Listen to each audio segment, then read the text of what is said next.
Buenas, pues estoy con el tema tema 2 de psicología del desarrollo, ¿vale?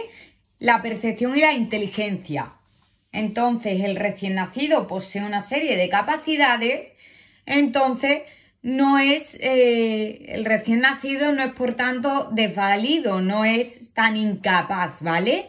Porque puede alimentarse, succionando, tragando, puede eliminar residuos, dormir, llamar la atención de los demás, reaccionar ante estímulos del entorno, actuar sobre las cosas, ¿vale? Por tanto, no es tan incapaz. Es bien adaptado a un mundo, adultos dispuestos a atender sus necesidades. El desarrollo técnico permite realizar registros, aspectos del funcionamiento fisiológico de lo que hace en la oscuridad, imágenes cerebrales de las áreas que intervienen en la realización de determinadas actividades. Lo que es capaz de hacer depende mucho del estado en que se encuentre. La capacidad de atención limitada y el exceso de estimulación puede perturbarle mucho. De los estados que distinguen en el recién nacido: sueño irregular, inactividad alerta, actividad despierto y llanto, ¿vale? Donde mejor podemos estudiar sus capacidades es en la inactividad alerta, ¿vale? Inactividad alerta. No hacer algo en un determinado momento, no en esas condiciones, no implica que no lo vaya a hacer, ¿vale? Un niño puede hacer algo en un determinado momento y otro en otro determinado momento, ¿vale? Que un niño de unos meses no muestre cierta capacidad no implica que otro de menor edad pueda ser capaz, porque el desarrollo no sigue un curso lineal. Aceleraciones, retrasos, detenciones y aparentes vueltas atrás, ¿vale? No sigue un curso lineal. Entonces, tiene sistemas, estoy en la tabla 3.1, en el que vemos el repertorio de capacidades específicas del recién nacido. Este recién nacido tiene sistemas, ¿vale? Y capacidades. Estos sistemas son para transmitir información, para actuar y para recibir información. Para transmitir información: llanto, expresiones emocionales, sonrisa. Para actuar, pues tendría los reflejos como el de succión, prehensión, marcha, Babinski, etc. Para recibir información: percepción visual, auditiva, táctil, etc. Estas capacidades específicas, junto a una muy notable capacidad general para aprender, van a permitir que en un tiempo muy corto, hacia los 18 meses, ¿vale? Esto es importante, los plazos, porque nos lo pueden preguntar. Hacia los 18 meses, los bebés adquieran las muy diversas y complejas habilidades cognitivas de interacción con el medio que llamamos la inteligencia sensoriomotriz. Las capacidades del recién nacido: comunicación y acción sobre el medio, sistemas para transmitir información. Aunque el niño no pretende comunicarse con los otros, viene al mundo dotado de sistemas para manifestar su estado, que estos estados pueden ser de bienestar o malestar. Puede manifestar, por tanto, sus estados, aunque no se pueda comunicar con los otros, ¿vale? Llanto es una conducta refleja como respuesta a un estado de malestar. Entonces, este llanto viene por diferencias de temperatura, estimulación intensa, por hambre, por una posición incómoda, dolor, etc. La llamada del bebé inicialmente no es una llamada intencional, ¿vale? En realidad, no es una llamada más que desde el punto de vista del que la escucha, pero no del que la produce. Pero en el adulto tiene el efecto de provocar una respuesta favorable. Wolf distingue entre 4 tipos de llanto, que son, ¿cuáles son? El llanto básico, regular y rítmico, que generalmente está asociado con el hambre, el llanto básico, asociado con el hambre, el llanto de cólera, el llanto de dolor y el llanto de demanda de atención, que aparece un poco más tarde, a partir de la 3ª semana. El llanto del niño, ¿vale? Se ha visto que el llanto del niño tiene un efecto profundo sobre los adultos, sobre todo sobre las madres, ¿vale? Variaciones en el ritmo cardíaco y en la conductividad de la piel. El llanto de dolor produce más respuestas y más inmediatas que el del hambre. El llanto suele ir precedido por muecas, por tanto podemos anticiparlo, porque vemos que el niño va a empezar a llorar. La cara es el principal medio de expresión, ¿vale? Tiene numerosos músculos, ¿vale? La sonrisa aparece como una especie de mueca, ¿vale? Que los adultos interpretan positivamente. Las primeras sonrisas son puramente fisiológicas. Primero, estas sonrisas son puramente fisiológicas y traducen una situación de bienestar. Pero en poco tiempo la sonrisa empieza a ser una manifestación de reconocimiento de objetos y situaciones. Y poco a poco adquiere un valor social, ¿vale? Ya adquiere el valor social. Los adultos reaccionan muy favorablemente a la sonrisa del niño y aumentan su interacción con él. Entonces se convierte muy pronto en un vínculo, en un vehículo de interacción social, ¿vale? La sonrisa.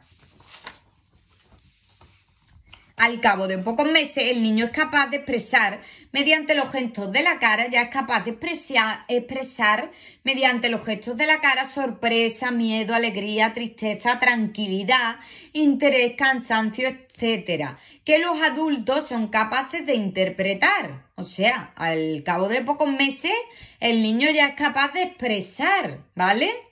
Es muy importante, resulta llamativo que el niño sea capaz de interpretar las expresiones emocionales de los otros, o sea, es capaz de interpretar las expresiones de los otros y también no solo de interpretar, sino reaccionar de forma adecuada, ¿vale? A esto. Ante una expresión de enfado, el niño desviará la mirada, ¿vale? Y ante una cara sonriente, atraerá su atención. Las expresiones emocionales, manifestación visible del estado emocional principalmente por medio de las expresiones de la cara, constituyen un medio muy valioso para la comunicación entre niños y adultos, mucho antes de que empiece a aparecer el lenguaje. Por tanto, las expresiones emocionales son muy importantes, ¿vale?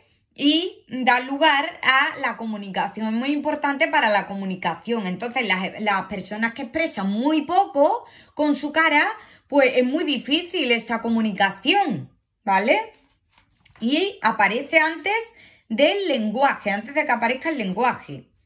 Sistemas para actuar, los reflejos, ¿no? Los sistemas para actuar son los reflejos. Estos reflejos son conductas que se ponen en marcha de una forma relativamente automática cuando se producen determinadas condiciones. Los reflejos del recién nacido son muy variados. Algunos se parecen mucho a los de los adultos, como el de retirar el cuerpo de una estimulación dolorosa o cerrar los párpados ante una luz intensa, mientras que otros solo existen en los bebés y desaparecen al cabo de cierto tiempo. Algunos reflejos desaparecen al cabo de cierto tiempo.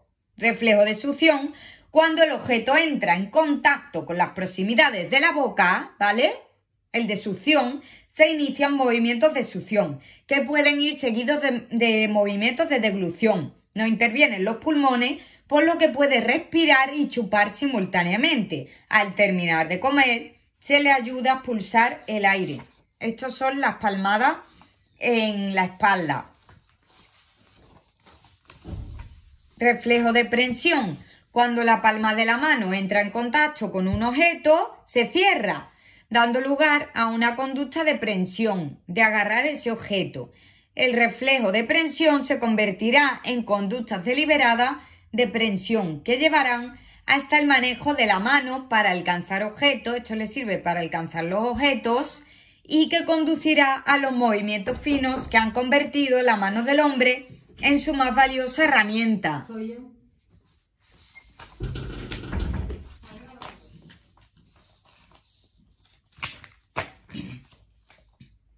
La succión. Tenemos la tabla 3.2 de la lista de algunos reflejos del recién nacido. La succión, la estimulación, introducir un objeto en la boca, la respuesta a movimientos de succión rítmicos y el significado. Es muy importante este reflejo porque permite la alimentación desde el nacimiento. Se consolida mediante el ejercicio en los primeros días. Búsqueda, contacto con la mejilla, ¿vale? La estimulación es cómo se estimula, ¿vale? El reflejo. Se le hace en la cara así y La respuesta es que el niño hace el movimiento de cabeza para situar en la boca el objeto, estímulo e inicio de movimientos de succión. Sirve para orientar la boca hacia la fuente de alimentación, ¿vale? Para alimentarse. Prensión, contacto con la palma de la mano, ¿vale? Prensión, contacto con la palma de la mano. Cierra la mano con prensión del objeto, ¿vale? Si es posible. Permite mantenerse fuertemente agarrado, por ejemplo, durante el transporte de la cría por la madre. Prensión plantar, contacto en la base de los dedos de los pies. Flexión de los dedos con prensión del objeto si es posible. Y este sería el significado: posible resto de conductas arcaicas, ¿vale? Marcha sostenido verticalmente con los pies sobre una superficie dura y en estado de activación. Inicia movimientos de marcha. Desaparece hacia los 2 o 3 meses. Hemos visto que algunos desaparecen. El de marcha desaparece hacia los 2 o 3 meses. Significado: mal esclarecido. Algunos no se saben el significado que tienen. Ascensión, sostenido verticalmente frente a un obstáculo como un escalón, ¿vale? Entonces, levanta el pie con flexión de rodilla como para salvar un obstáculo. Desaparece hacia los 2 o 3 meses. El de marcha y el de ascensión desaparecen a los 2 o 3 meses. El de retracción apoyado sobre el vientre y con una resistencia en el pie. Inicia movimientos coordinados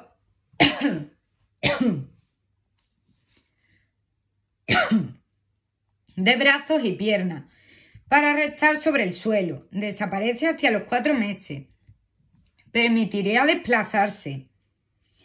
Natación, sostenido horizontalmente sobre el estómago en el agua. Movimiento sincronizado de brazos y piernas, desaparece hacia los 6 meses. Luego está el de Babinski, el de Moro, sonido intenso, pérdida de sustentación, apertura y luego cierre de brazos y piernas con cierre de mano sobre la línea media del cuerpo. Desaparece hacia los 6 meses. El de parpadeo, cierre de los párpados por luz fuerte sobre los ojos, protección de la luz intensa, patelar, y el de tónico cervical. La percepción y la imitación en la primera infancia. La percepción, información adecuada del ambiente, nos da una información adecuada del ambiente para evitar peligros, actuar eficazmente. Los órganos sensoriales permiten identificar las modificaciones en la energía exterior, los cambios que se producen. Visión, intensidad de la luz, longitud onda asociada a colores, brillo, contraste, oído, receptores térmicos, el gusto, el olfato. La visión, muy complejo, proporciona mayor información sobre el mundo exterior. Hay diferentes partes, ¿vale? El ojo registra las variaciones luminosas. El nervio óptico transmite información que llega al cerebro y el córtex visual analiza la información, ¿vale? El ojo registra las variaciones luminosas, el nervio óptico transmite la información y el córtex analiza la información. Al nacer el niño es capaz de ver, pero no con la misma precisión que lo hace el adulto. Distingue la luz de la oscuridad, prefiere objetos de determinadas características. Las zonas de transición de intensidades luminosas, ¿vale? Figuras con una pauta o un dibujo frente a las figuras lisas. O sea, prefiere una diana, un tablero de ajedrez, a las figuras lisas. Figuras que presentan un movimiento, objetos tridimensionales frente a sus representaciones en fotografía. La retina está más o menos completa, pero el córtex visual tiene que desarrollarse bastante. Capacidad de enfoque está reducida. No establecida la convergencia binocular, que es ver con los dos ojos el mismo punto. Por tanto, puede tener una especie de doble imagen, ¿vale? Puede estar viendo con un ojo una cosa y con el otro otra. Agudeza visual más reducida que en adulto. El bebé no puede atribuir un significado a los objetos, no es capaz de interpretar lo que significan las percepciones, ¿vale? Aunque vea, no puede atribuir un significado a esos objetos. Lo que más le interesa, lo mira más, ¿vale? Vemos que podemos saber lo que le interesa más por el tiempo en que detiene la mirada en determinadas cosas. El oído, la percepción del sonido está presente en el útero, ¿vale? Esa percepción está presente en el útero. Al no poder dirigir la cabeza hacia la fuente de sonido, es difícil determinar cuándo atiende a un sonido, claro, porque no dirige la cabeza. Preferencia sobre la voz humana. Gusto y el olfato sirven para detectar la presencia de determinadas sustancias en el ambiente.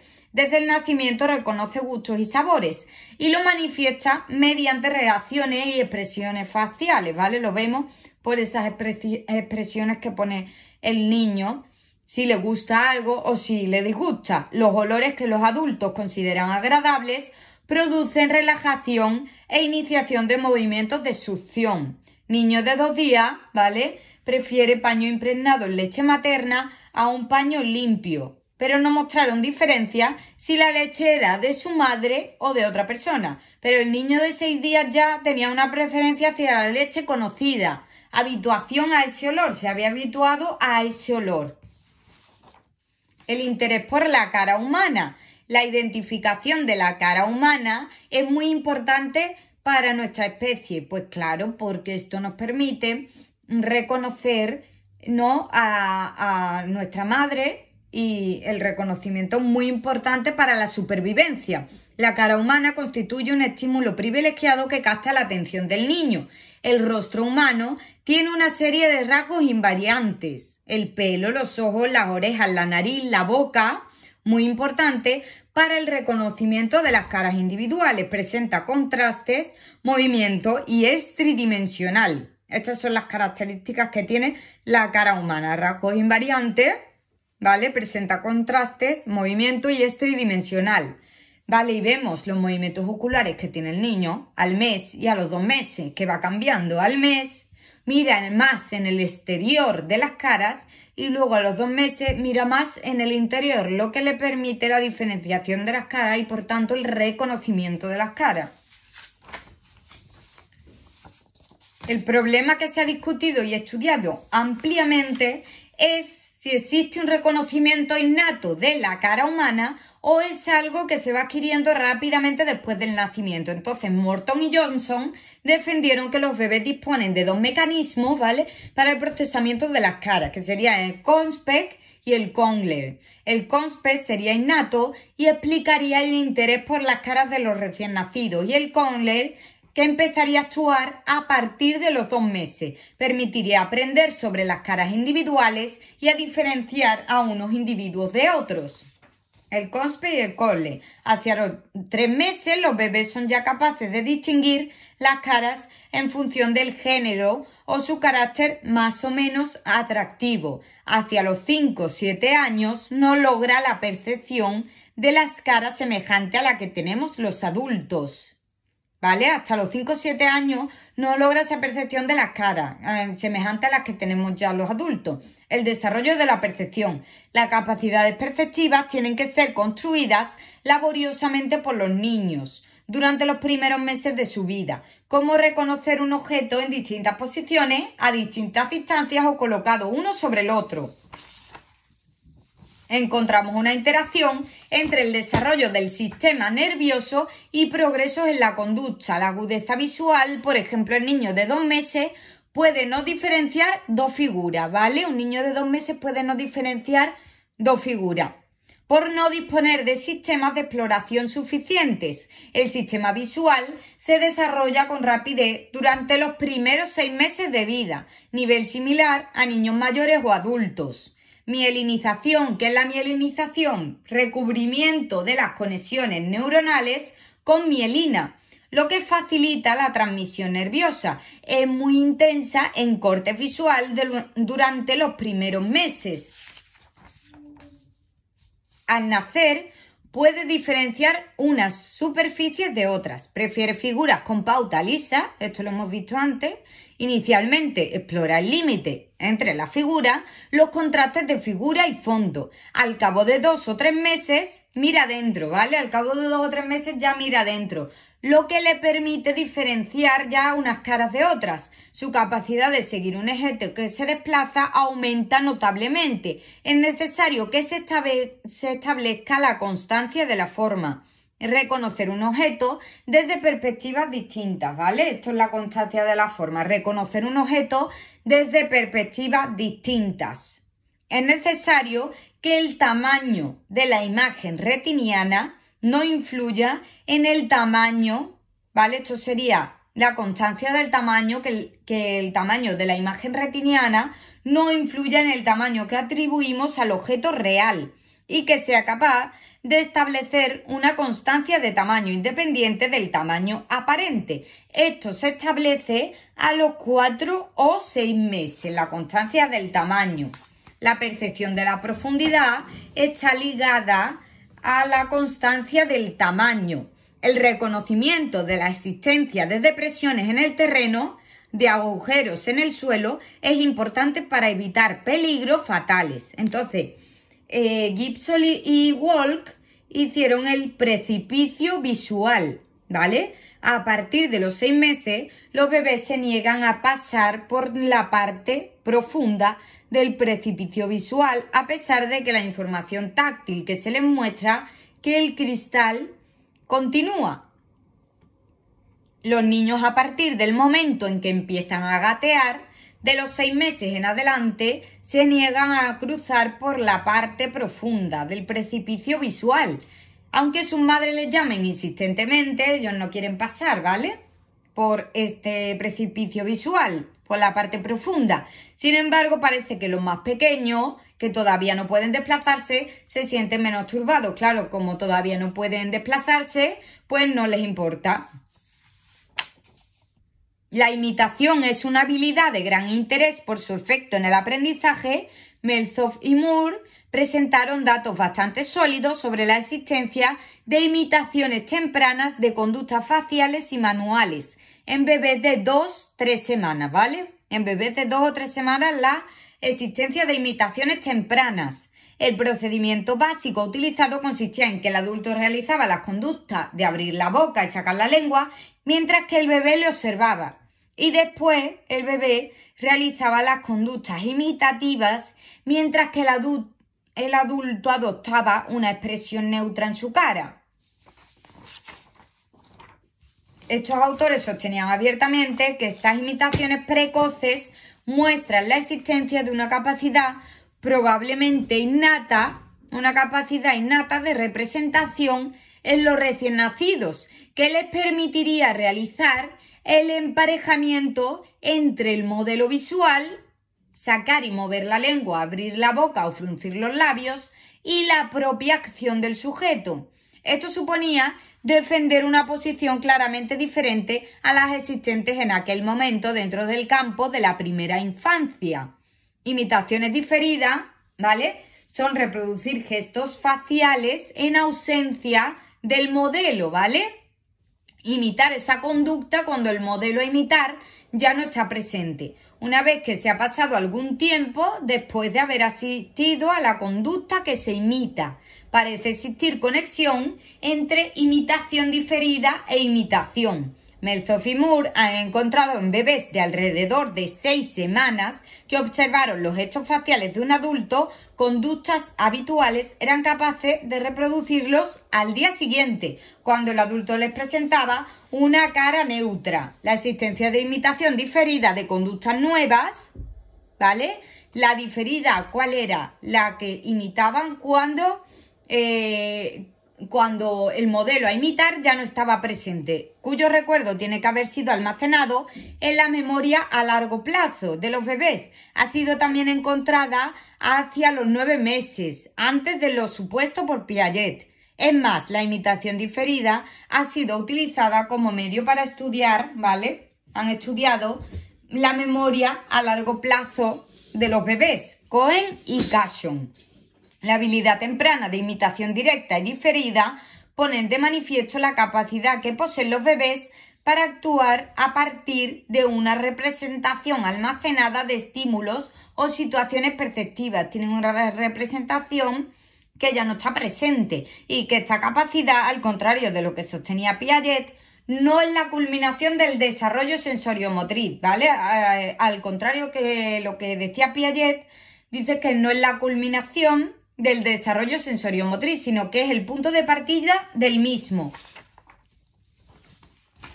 Merzoug y Moore sostienen que existen diferencias importantes entre la mente del niño y del adulto. Lo que comparten los bebés y los adultos es su afán de búsqueda de una interpretación coherente del mundo y, en particular, una interpretación coherente de la conducta de los objetos y los otros seres humanos. Los niños nacen con los procedimientos de descubrimiento que conducen al desarrollo de los conceptos adultos. Los procedimientos de imitación forman parte de los procedimientos de descubrimiento básicos relacionados con los orígenes de la comunicación y el desarrollo del lenguaje.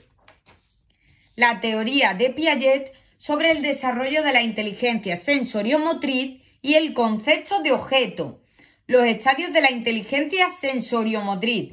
Para Piaget, la inteligencia sensoriomotriz se construye progresivamente a partir de esos reflejos innatos y los primeros hábitos.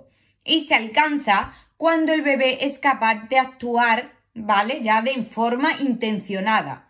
La intencionalidad es un rasgo característico de la inteligencia que empieza al rebasar el nivel de actividades corporales simples, chupar, escuchar y emitir sonidos, mirar y coger, para actuar sobre las cosas y utilizar relaciones de los conceptos entre sí. Entonces, hay una tabla de las características generales de los estadios del desarrollo de la inteligencia sensoriomotriz según Piaget. Denominación, edad aproximada, descripción y ejemplos de comportamiento. Denominación, ejercicios de los reflejos, ¿vale? En el estadio 1 vemos que hay el ejercicio de los reflejos. En el estadio 2, primeras reacciones adquiridas y reacciones circulares primarias, RCP, ¿vale? Están centradas en el sujeto. Estadio 3, reacciones circulares secundarias, RCS, coordinación, visión, prensión, que están centradas las RCS en el mundo externo, ¿vale? Hacia los objetos.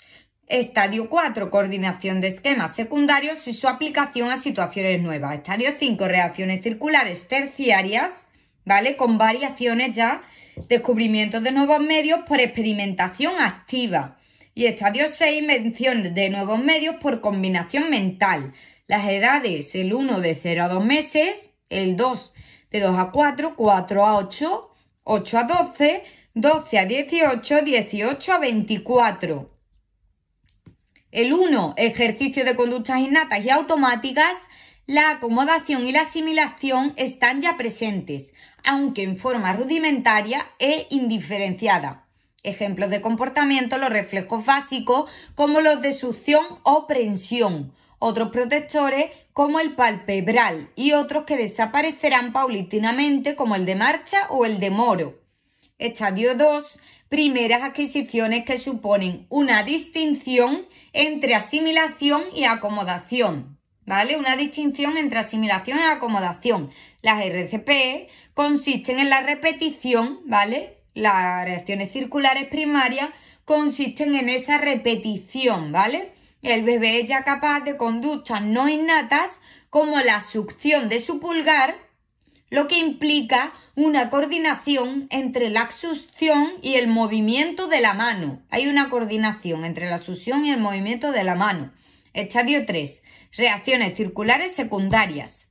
Primeras conductas casi intencionales, orientadas hacia los objetos. Por eso son secundarias. Están orientadas hacia el mundo externo y en ellas se basa la exploración del mismo.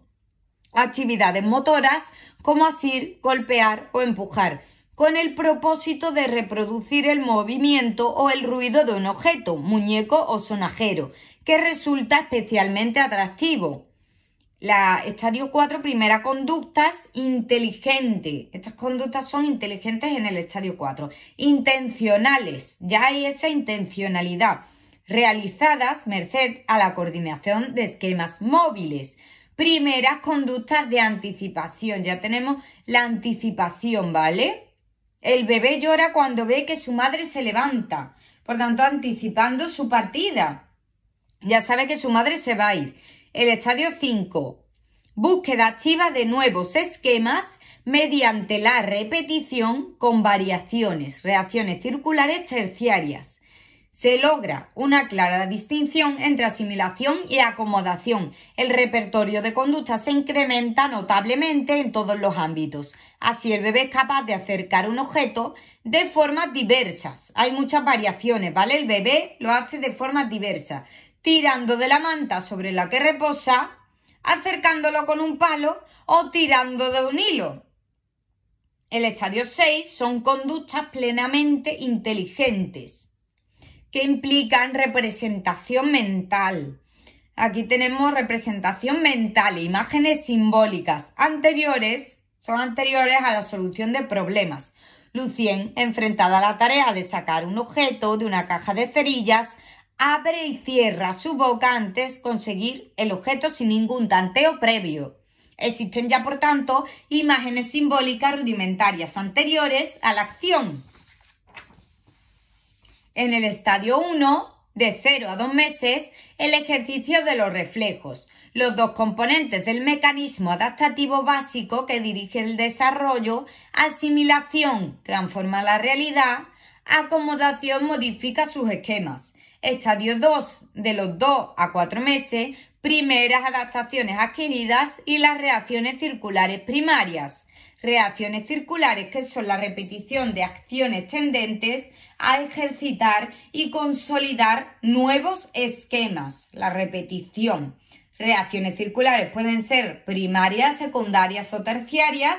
Las primarias están centradas en el propio niño, las secundarias están centradas en el medio y las terciarias se introducen variaciones. Una vez conseguida de forma casual, tenderá a repetir esta conducta hasta lograr su definitiva consolidación y establecimiento en un esquema nuevo que permita la realización de la conducta de forma sistemática.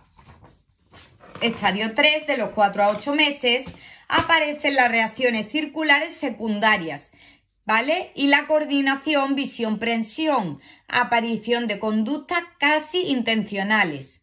Intencionalidad a posteriori, a partir de una reacción circular primaria, sacudidas del bebé y conseguir movimiento general de su cuerpo, ¿vale? Y tras el proceso de acomodación puede producirse una reacción circular secundaria, centrada en el logro y repetición del movimiento de un muñeco.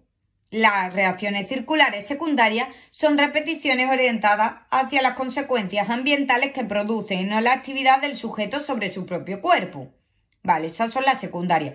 La asimilación reproductiva permite que el nuevo esquema se vaya fortaleciendo y consolidando progresivamente. Se inicia la exploración del medio ambiente en el que está inmerso.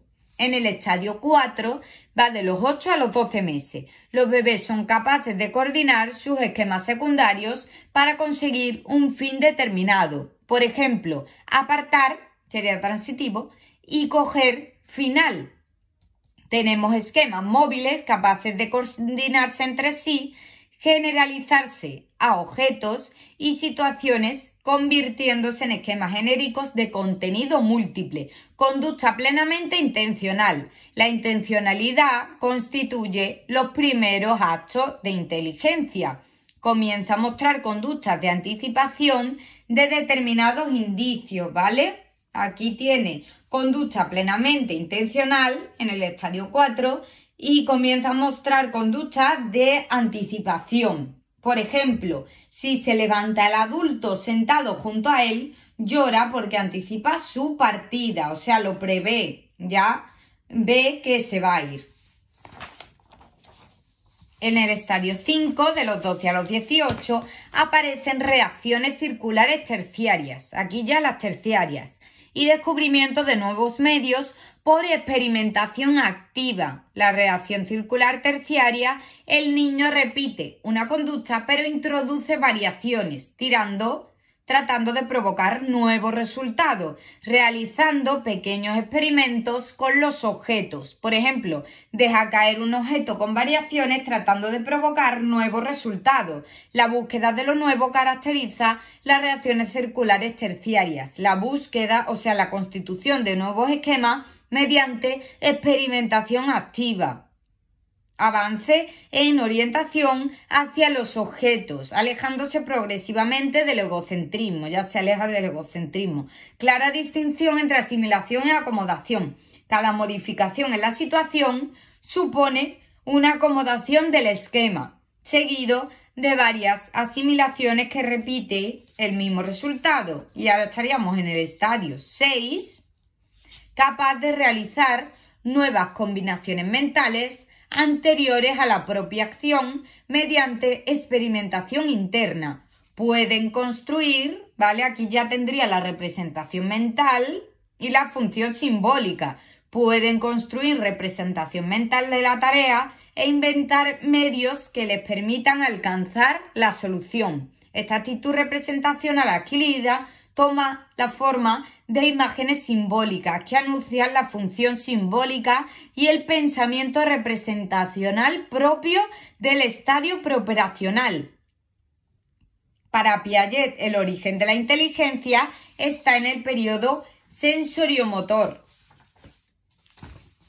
Entonces, el desarrollo del concepto de objeto, superar la primera barrera del egocentrismo considerando a los objetos como entidades en sí mismas, con características permanentes, separados e independientes de la acción que se ejerce sobre ellos y que se localizan en el espacio junto con otros objetos. Esta construcción se debe a la propia actividad del sujeto sobre los objetos y permite finalmente que el niño al final del periodo, ¿vale?, se considere a sí mismo como un objeto más entre otros.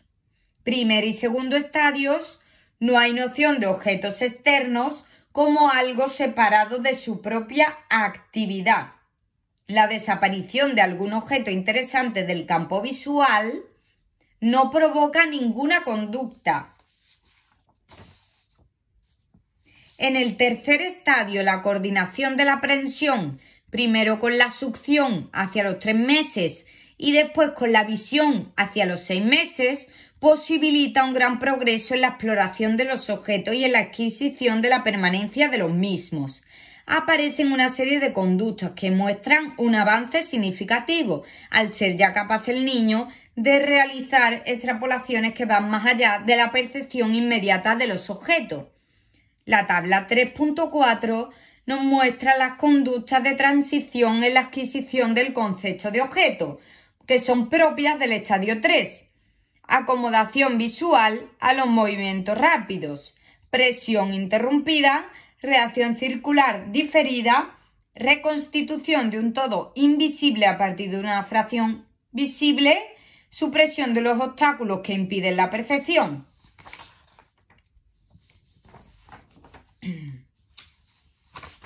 Vale, en el estadio 4, el niño busca activamente, ¿vale? Aparece hacia los 8 o 9 meses los objetos detrás de la pantalla, busca los objetos que están detrás de la pantalla y obstáculos que los ocultan. Existencia, aunque esté fuera de su campo visual. La noción de permanencia del objeto presenta limitaciones, ¿vale? Aquí se da el error típico de este estadio, es el error A no B. El niño busca el objeto en el primer lugar en que vio que se ocultaba, ¿vale?, en el sitio A, aunque haya sido testigo de su desplazamiento. El niño solo busca y concibe el objeto en una posición privilegiada, el primer lugar donde fue escondido, ¿vale? El objeto depende de la acción que se ha realizado sobre él a disposición allí donde la acción ya la utilizó.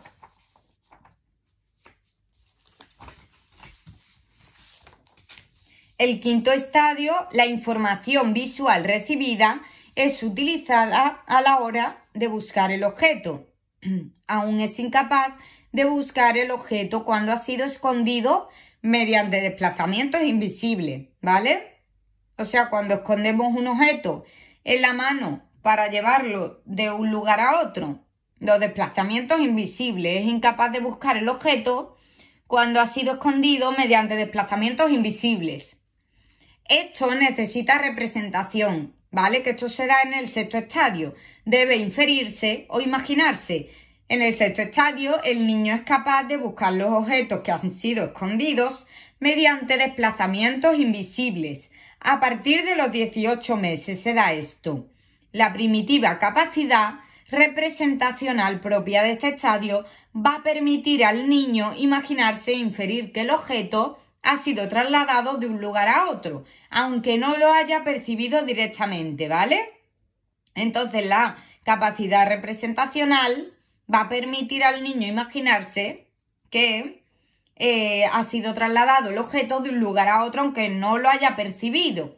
Esto muestra el concepto de objeto, rasgo de constancia o permanencia, ¿vale? Pues nada, ya estaría. Muchas gracias.